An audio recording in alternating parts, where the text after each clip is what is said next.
Okay, so today we're uh, going deep on a pretty huge topic. Yeah. It's the American Revolution Huge. and how well, basically shaped the U.S. as we know it. Absolutely. I think everyone wants to know more about this. Of course, it's a turning point. And you want to get to the good stuff fast? Exactly. We're not here for just like a basic history lesson. No. We want those juicy details. Yeah, the insights. So we're working with this source you sent over. It's okay. Revolution's Ideals Shape America. I like that title. Yeah, it's good stuff.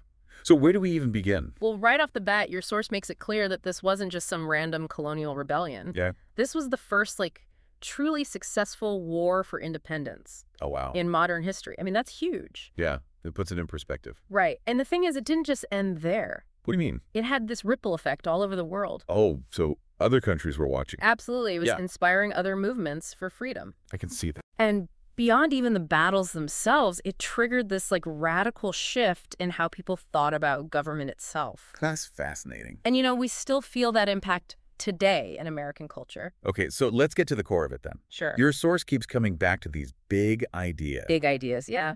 that drove the revolution. So like liberty, Mm. for example, it wasn't just about taxes on tea, was it? No, not at all. I mean, imagine for a second someone thousands of miles away telling you what to do, how you can trade, Yeah. and then taxing you with absolutely no say in the matter. That would be infuriating. It was. The colonists craved liberty. It was about fundamental self-determination. They wanted to be in control of their own destiny. Exactly. Free from that distant control. Makes sense. So with that desire for freedom, you naturally get the idea of self-government, Yeah, that's a big one. which honestly must have seemed insane at the time. It was utterly revolutionary. The norm back then was rule by divine, right? Machines and queens. Inheriting power. Yep. The idea that regular people should choose their leaders And make decisions about their country. was a huge break from all of that tradition. It's like flipping the whole system on its head. Exactly. And your source highlights this key point. Governments get their legitimacy from the governed. From the people themselves. Right. Imagine how upside down that must have seemed to the powers that be. Yeah, talk about a threat to the establishment. For sure. And then there's this other big one. Okay, let's hear it. Equality. Right. That's interesting because your source points out that it wasn't a reality for everyone at the time. Yeah, that's crucial to understand. The aspiration was there, the belief that everyone deserved fair treatment. Regardless of background. Exactly. But the reality, like with slavery, as your source points out, shows that it wasn't fully realized from the start. Like a glaring contradiction. It is. But stating equality as a fundamental principle, even then, it laid a marker for the future. Okay, so it was a goal they were striving for. Yes. It was like planting a seed for future generations to fight for. Okay, so these ideas didn't just appear out of thin air, right? No. Your source mentions the Enlightenment. Can you give us the SparkNotes version of why that mattered? Okay, so picture this. The Enlightenment was this period where reason and individual rights became like the main event. Okay. Thinkers like John Locke argued that people are born with certain rights. That no government can take away. Precisely. Yep. Life, liberty, and property. That later became the pursuit of happiness in the Declaration. Exactly. These Enlightenment ideas were the intellectual fuel for the colonists' complaints. It gave them a philosophical foundation for what they were demanding. Exactly. Which brings us to those grievances. Let's get specific. Yes. According to your source, what were the things that finally pushed the colonists over the edge? Well, your source highlights several key issues.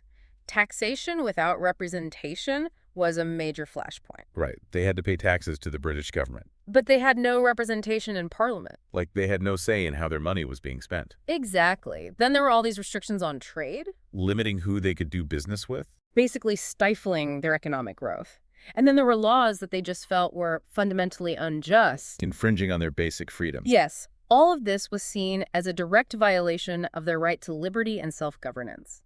So the stage is set, tensions are high, and then comes the Declaration of Independence. The big breakup. Your source calls it a breakup letter, which I love. That's a perfect analogy. Okay. Right. In 1776, the colonists essentially said, we're done. I'm gonna drop. Exactly.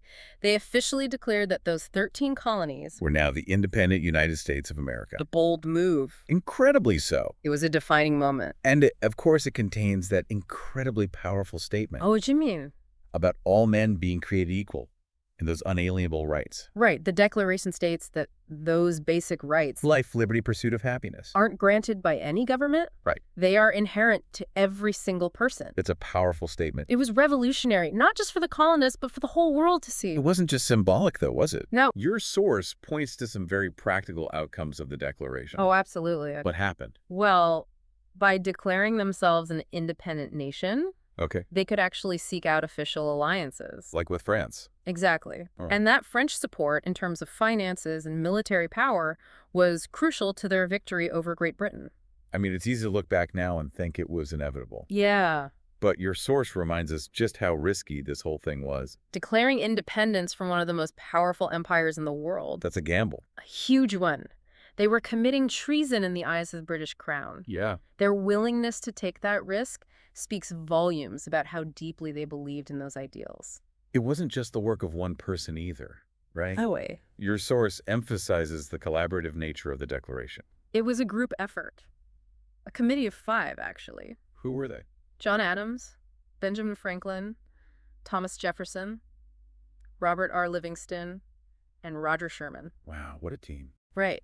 And while Thomas Jefferson wrote the first draft, it was the result of tons of debate, discussion, and back and forth among them. So it really was a product of their shared commitment to self-government and reasoned argument. Exactly. Okay, so they declare independence, fight a war, and eventually win. Against all odds. Now they have to actually build this new nation. The hard part begins. That's where the Constitution comes in. Exactly. The Constitution became the rule book for the United States. The blueprint for how this new government would work and what rights people would have. All based on those revolutionary ideas you've been reading about? Your source breaks down the structure of the Constitution pretty well. Yeah. Can we go over the main components? Of course. The Constitution sets up a federal system with 3 distinct branches of government. Checks and balances. Exactly. Article 1 creates the legislative branch Congress, which makes the laws. Okay. And Congress is divided into 2 chambers, the House of Representatives and the Senate. Got it. Article 2 establishes the executive branch headed by the president. Whose job is to enforce the laws. You got it. And Article 3 creates the judicial branch with the Supreme Court at the top. And they interpret the laws. Right. This division of power was no accident. You're talking about checks and balances. Precisely. The framers of the Constitution had just fought against a system they saw as tyrannical. They didn't want to repeat that. Exactly. So they were very careful to prevent any one part of the new government from becoming too powerful. Smart.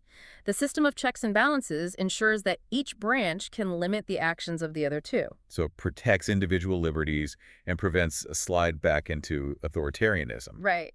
It's like this Congress can pass a law, but the president can veto it. And the Supreme Court can ultimately decide if it's even constitutional. Exactly. It's a system designed to keep things in check. And then you have the Bill of Rights. Oh, yeah.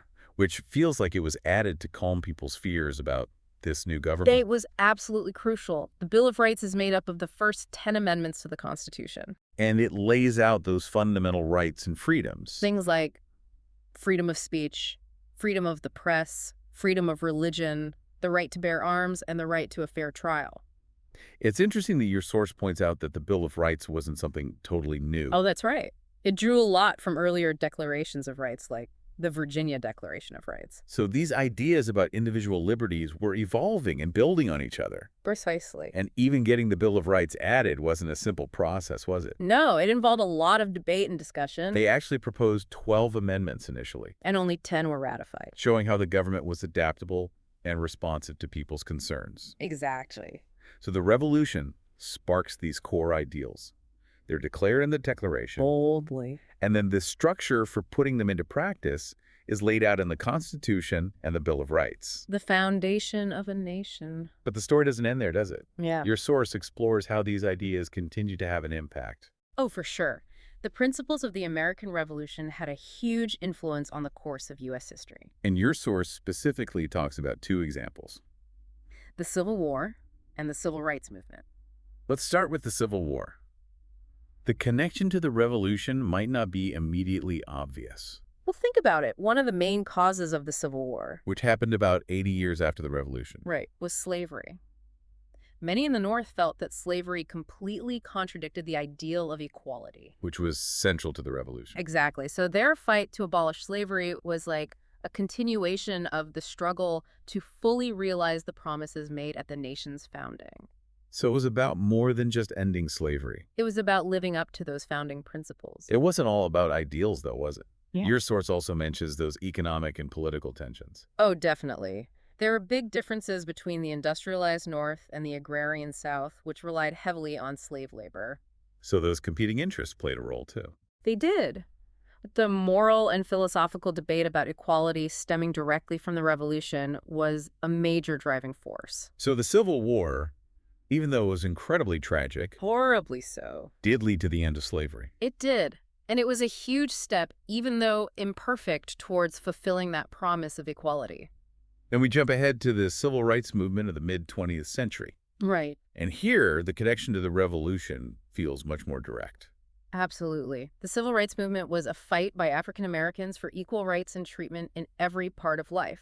They were directly inspired by the ideals of the American Revolution, weren't they? Yes. They argued that they deserved the same liberty and equality that the colonists had fought for. Your source gives a great example of peaceful resistance from that movement. The Montgomery bus boycott. Right. For over a year, African Americans in Montgomery refused to ride segregated buses. It was a powerful act of nonviolent protest. That played a key role in desegregating public transportation. It showed the power of peaceful resistance. And leaders like Martin Luther King Jr. were so important to the movement. Absolutely. Dr. King's powerful words and leadership helped mobilize the movement. And it eventually led to laws that banned discrimination based on race. It was a hard-won victory. And the impact of the civil rights movement went beyond just racial equality, didn't it? It did.